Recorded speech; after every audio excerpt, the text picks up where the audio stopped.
Ano ba yan? Sakto sa background music yan ah. Wally!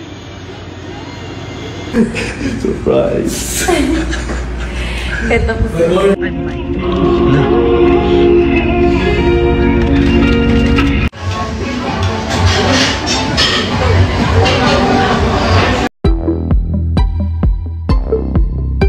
Sa gitna ng investigasyon sa pagkamatay ng Viva Max actress model na si Gina Lima, natagpuan namang wala ng buhay ang ex-partner niyang si Ivan Cesar Ronquillo na diskubre ang bangkay ng hunk model ngayong araw, Nobyembre 11, sa loob ng condo unit kung saan din natagpuan ang labi ni Gina ilang araw pa lamang ang nakalilipas. Batay sa report ng Quezon City Police District, ang katawan ni Ivan ay natagpuan kaninang umaga lamang. Ayon sa ulat, sinugod agad si Ivan sa Quezon City General Hospital.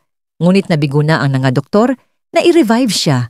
Wala pang inilalabas na detalye ang PNP hinggil sa tunay na dahilan ng pagkamatay ni Ivan Ronquillo.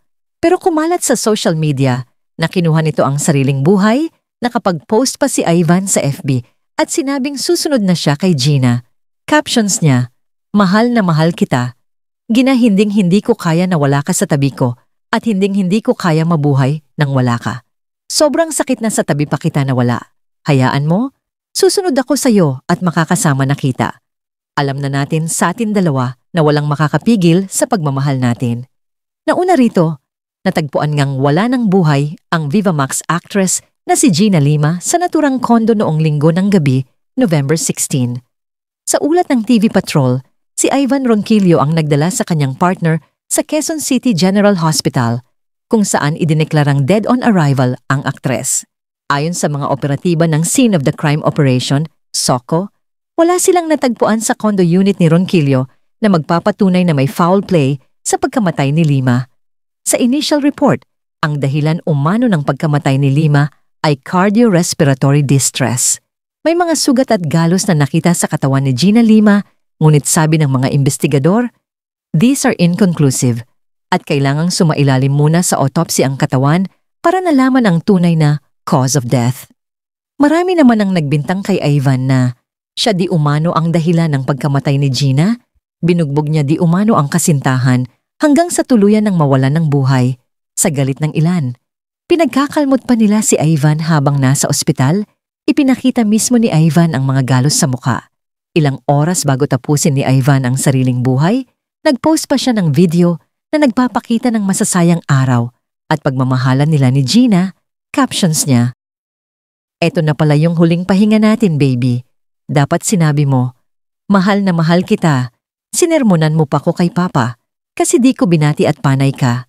Sabi sa Papa mo na namimiss mo na siya ngayon. Baby, susunod ako sa'yo dyan kung asan ka man." Sa isa pang video makikita si Ivan na humahagulgol sa iyak ng madiskubre wala ng buhay si Gina habang natutulog. Marami naman ngayon ang kinukondina ang mga kaibigan ni Gina na agad nilang pinaratangan si Ivan na hindi muna inalam ang buong kwento komen. Gayon din ang huling gabi na magkasama sila ni Gina sa kanyang kondo bilang pagpapatunay na nagmamahalan sila at walang bugbugan o away na naganap. Yan nandito sa tapat ng bahay namin. Ginagawa mo dito? Ginagawa mo dito? Ikaw mag-drive! Pupunta-punta ka dito ako kapag drive-in mo? Ikaw mag-drive!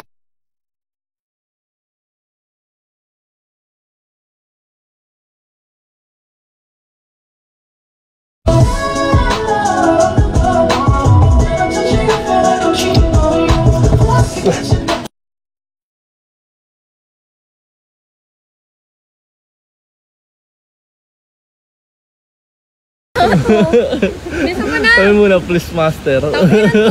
Isa! Lumilipad do. Mali oh! Ay mami! Mali! Ay mami! Baby! Ay sabi ko na nga baby!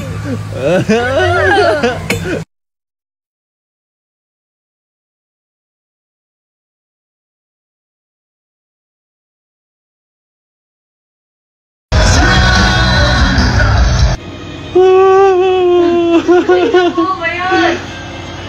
Sakto sa background music yan ah. Wally! Surprise. Ito po sa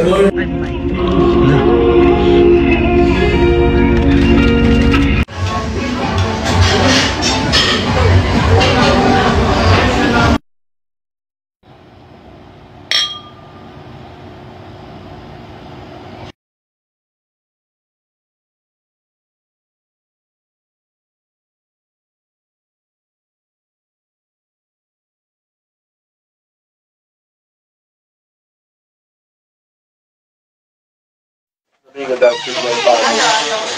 Ay pa, ganun. How are you? Yun. Alam mo, may tubong buhay. Uy, how are you? How are you? Hindi, no. Kailan mag-yan sa Marirealize mo yun. Hindi ko. Bait ako, gag. Ayun nga, pero ano, dahil ito ko ikaw, ano, hindi ka nang suporta mo. Alam mo, kasama tayo eh. Ha? Bakit yan ba yun? Ako nga nagsabi ko, alam po, good morning. Ako lang pinasiyan, ikaw di ka naman sasakal na. Hindi siya. Eh? Ako na yung araw nun pag pinantigo siya kasi ako pinakagapo ng anak sa buhay. Alam mo nga lang, tatay, gusto ko yung, ano, may tatay akong pinupuri niya. Ako yung pinakagapo ng anak sa buong mundo. Kaya, yun parang, dapat umalis na siya eh. Dapat umalis na siya ngayon. Sino? Siya, Ano ba? maririnig niya yung sound trip natin. Oo, ano lang. Magagalit siya. Hindi. Ay, marinig niya. Oo, malakas yung sound trip natin. Wala mo. Hindi pa inaam mo, ano. Ano mo, tatay pa mo. Oo, takis mo ka lang na mag-aaway kami gago. Hindi ka mag-aaway. Hindi, Emil, kasi ano, alam mo na wala na ako ng tatay. Nag-aaway nga ba ito yung tropa? Alam mo yun. Kaya, alam mo, ano mo, sulitin mo na. Wala yung papa. Alam mo ba, pag pag kami sa papa ko, sinikis-nikis sa pisngi. Hindi mo kahit kasi. Bagay. Hindi, like ano lang. Ano, kikis ko siya? Hindi, ay pa. Ano tawag mo sa kanya? Ay. Tay? Tay? Ano tawag mo sa kanya? Wala akong narinig kanina may lang. Oo, bakit tayo? Sabi mo, Tay? Di ba pagkano ko sa'yo, yung lumabas ako, Hindi ko narinig. nasa cellphone mo sa akin. Yung cellphone mo, uy. Narinig mo yun. Ito yung tubigan mo. May bago mo ng tubigan. Yung tubigan mo. Ang gulo. Wow. Yung tubigan mo. Pag ano, sunod tayo dun sa ano. Ang gulo. Kung yung mga matuhog kita, huwag mo akong dalhin sa mga ito. Bagay lang naman sila doon. Anong pakainom sa kanila? Wala akong, Yan masaya lang yung baby sila din. wala akong sumunay pag communicate sa mga kasama nila. So, okay. Dito na. Lapit lang kasi. Pwede na. Anong pakainom ko sa kanila? Yung kumain pag-communicate sa mga tao. Pakita mo yung life. Pagpatingin yung life mo. Over. Ayun ka talagang tatay mo. Nakakamit.